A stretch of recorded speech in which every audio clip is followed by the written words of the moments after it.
All right, so now we can go ahead and use these two objects and map over the array containing them to create the buttons that we want on the screen. So first, we need to return the grid container that we said will have a justify of space around, and that'll go ahead and represent the entire row here containing these buttons. Then we'll need a grid item for each one, but let's go ahead and we'll inject the JavaScript here. And oh, looks like I didn't actually name this constant.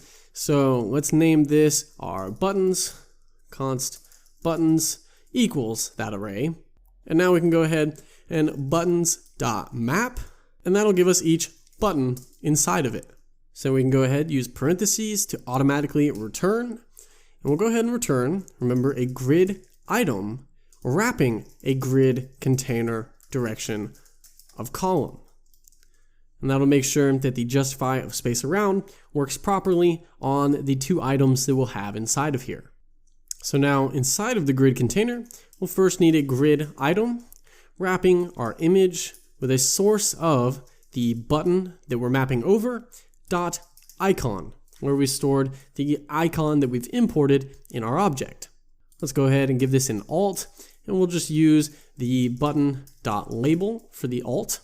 Then we can go ahead and close this off, and then come adjacent to that grid item and create another grid item, and this time with the typography component. And this will actually be a variant of h1, and then we'll open it up and we'll inject the button.label. All right, so pretty simple so far, and this is almost going to be everything that we need. Let's first go ahead and on the grid item that is wrapping our entire button here, let's give it a class with the classes prop equal to our root class of the grid, and then the classes dot button class. All right, so then we can go up, create our button class, and we'll go ahead and set the background image property here with backticks to URL, and then we'll inject the marketing adornment to give us our background image. Then we need our other background properties. So give it a background size of cover, a background position of center, and a background repeat of no repeat. Then let's go ahead and give it a height of 50 rem and a width of 50 rem as well. All right, let's go ahead and save that. And then we can go ahead and flip on over to index.js. Just like with all the other products or components rather, we can import the marketing buttons from up directory, components, home, and then marketing buttons. Then we can actually render our marketing buttons underneath the other components. And let's go ahead and save that and flip on over to the browser and wait for that to refresh. And just like that, it looks like we've gotten our marketing buttons, although there's clearly some stuff we need to fix up.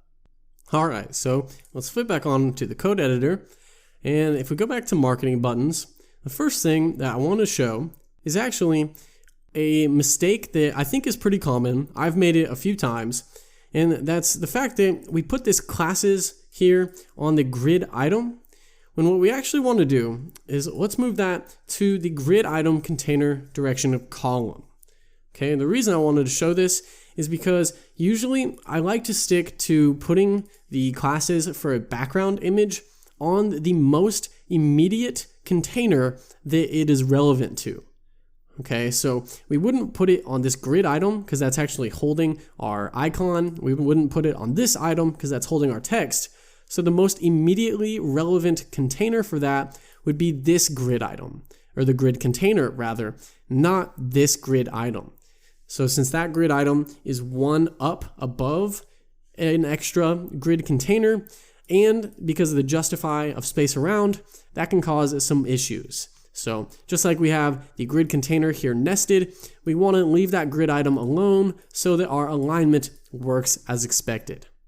So let's go ahead and save that. But then we actually also want to come and we want this to be centered up. We want our text and the icon to be centered perfectly in all directions within this container.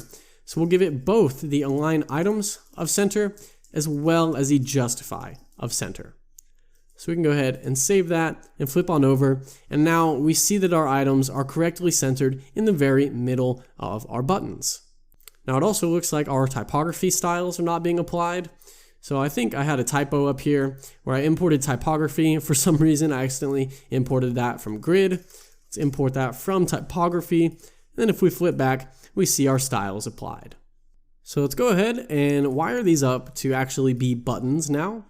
So we'll go ahead and use the link property that we've already set up, or the href property if it's an external link. So on the grid container that has our image, because this will be whatever we actually click on, let's go ahead and we'll add the component prop, and we'll check if the button.link property exists. And if that's true, we'll set this to a Gatsby link. Otherwise, we'll use the a property, or a component rather, the a HTML element for just a regular external link. Then we'll go ahead and the to property will be required if we're using a Gatsby internal link. So if button.link exists, then we'll go ahead and link it to the button.link. Otherwise, we'll set it as undefined, as if we didn't set that prop at all. And then the href property we'll set and check if button.href exists. And if that's true, we'll set it to the button.href, otherwise undefined. So now if I go ahead and save that and flip back on over to the code, we can now see when we click this, we're taken to /hoodies. If we go back, we can click this and we're taken over to Google. So I'll head back. And let's just wrap this up with a couple extra styles. So we'll go ahead and we'll add a class to our main container. So classes are set to the root class of the grid. We'll set it to classes.container. We can come up, create our container class, and let's just give it a margin of 15 rem on the top and bottom and 0 on the sides. So if we go ahead and save that, you'll see that now we just have a little bit of space above and below, making it look a little cleaner. Then let's add a style, so whenever we hover over this, let's actually make it grow. So we'll make it grow bigger a little bit. So what we can do, so we can add inside of the button class, the &:hover style, so that now we can set some styles whenever we hover over the buttons. And what we'll do is we'll go ahead and we will transform the buttons, and we'll transform them with a scale of 1.1. All right, so now whenever we hover over them, they're going to grow by a factor of 1.1.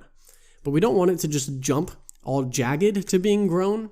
We want to make it a smooth transition to being the bigger size. So we'll transition the transform property, and we'll do it for 0.5 seconds, and we'll ease it in and out.